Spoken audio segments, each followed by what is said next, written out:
সুপ্রিয় বন্ধুরা, আপনারা অল জব ইউনিভার্সিটির পক্ষ থেকে আজ এমন তিনটি অঙ্ক দেখবেন, এই অঙ্কগুলো অধিকাংশ মন্ত্রণালয়ে প্রায় বারবার ঘোরায় ফেরায় আসছে। তাহলে অনুগ্রহপূর্বক এই তিনটি অঙ্ক আপনি অনুশীলন করুন, দেখবেন যে আপনার অঙ্ক অনুশীলনের মাধ্যমে অঙ্ক করা খুবই সহজ হবে এবং সহজভাবে এই তিনটা অঙ্ক আপনি আয়ত্ত করে নিন। দেখুন বন্ধুরা, 1 নম্বর প্রশ্ন এখানে সুন্দর করে দেওয়া আছে। আমি এই প্রশ্ন করছি না, এখানে শুধু আপনি একটা কথা আয়ত্ত করে রাখবেন, প্রকৃত ভগ্নাংশ লব সবসময় এক্স ধরবেন এবং অবশ্যই তাহলে প্রকৃত ভগ্নাংশের হর ওয়াই হবে, আর অবশ্যই ভগ্নাংশ হবে এই উপরে লব আর নিচে হর হবে। আর এইখানে আপনাকে প্রথমে ওয়াই মাইনাস এক্স কেন করা হলো, যেহেতু প্রকৃত ভগ্নাংশ মান, এখানে আমি ব্যাখ্যাটা দিয়ে দিয়েছি। দেখুন, যেহেতু প্রকৃত ভগ্নাংশের হর মান বড় থাকে, তাই বড় সংখ্যা থেকে ছোট সংখ্যা বিয়োগ করতে হয়। তার মানে প্রকৃত ভগ্নাংশের অবশ্যই উপরে মান হবে ছোট আর নিচের মান হবে কি বড়। তাহলে বিয়োগ করার ক্ষেত্রে 100% এই বড়টা থেকে ছোটটা বিয়োগ করতে হয়। এই জন্য এখানে 100% এই ওয়াই মাইনাস এক্স দিয়ে তারপরে আপনার এই ক্যালকুলেশন করলে উত্তরমালা খুব ইজি হবে। এগুলো আপনারা জানেন। তাহলে বন্ধুরা, আপনারা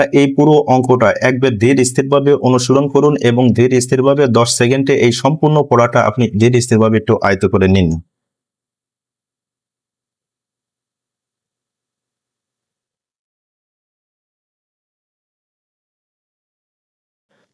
এবার বন্ধুরা, আপনারা 2 নম্বর অঙ্কটা এখানে দেখবেন। এখানে মূল কথা সবসময় মনে রাখবেন, যদি কোনো বর্গক্ষেত্রের প্রত্যেক বাহুর পরিমাণ এই যে 10% বৃদ্ধি হয়, তার মানে একটি সংখ্যা থাকে, তাহলে অবশ্যই আপনি এই দুইটি সূত্র ব্যবহার করবেন। তার মানে একটি সংখ্যা থাকলে এই বৃদ্ধির ক্ষেত্রে সবসময় ব্যবহার করবেন এই সূত্র 1। তার মানে এই a plus a into b divided, তাহলে এখানে যেহেতু একটি সংখ্যা আছে এই জন্য সব জায়গায় এই 20 যোগ 20 যোগ এই 20 গুণ 20, দেখুন কাটাকাটি করলে মান আসে কত, 44। তাহলে এই 44% হচ্ছে বৃদ্ধি। আবার এই অঙ্কটায় এই যে এখানে 10% বৃদ্ধির জায়গায় যদি কম করা হয়, তাহলে এই সূত্র একই, তাহলে সূত্র এই প্লাসের জায়গায় মাইনাস ব্যবহার করবেন। আর এখানে কিন্তু প্লাস থাকবে, এই প্লাসটা হলো মূল সূত্র। তাহলে যেহেতু একটি সংখ্যা, সব জায়গায় আপনি মাইনাস দিয়ে ক্যালকুলেশন করলে দেখুন এই -20 আর প্লাসে মাইনাসে -20, তাহলে এখানে টোটাল হচ্ছে মাইনাস কত, 40। তাহলে এখানে দেখুন -20 আর এখানে হলো -20, তাহলে এই মাইনাসে মাইনাসে প্লাস হয়, তাহলে এই শূন্য কাটলো, তাহলে এখানে প্লাস হচ্ছে কত, 4, আর এখানে মাইনাসের হলো 40। তাহলে -40 থেকে 4 বাদ দিলে 36 হয়, এই 36 হচ্ছে কম। তাহলে এইভাবে অবশ্যই এই অঙ্কগুলো আসলে এইভাবে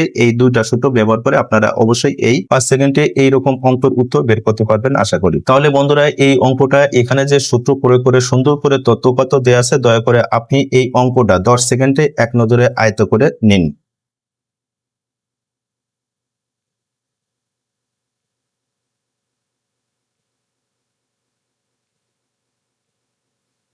এবার বন্ধুরা, 3 নম্বর অঙ্কটা দেখুন। এই অঙ্ক যে কতবার বিভিন্ন মন্ত্রণালয়ে ঘোরায় ফেরায় আসছে, তার মানে এই পিতা পুত্রের বয়স বের করা, নির্ণয় করার ক্ষেত্রে এখানে হাতে কলমে একদম ভেঙে দিয়ে দিয়েছে। এগুলো আমি ব্যাখ্যা করছি না, আপনারা ধীর স্থির ভাবে এই অঙ্কটি 10 সেকেন্ডে একটু আয়ত্ত করে নিন।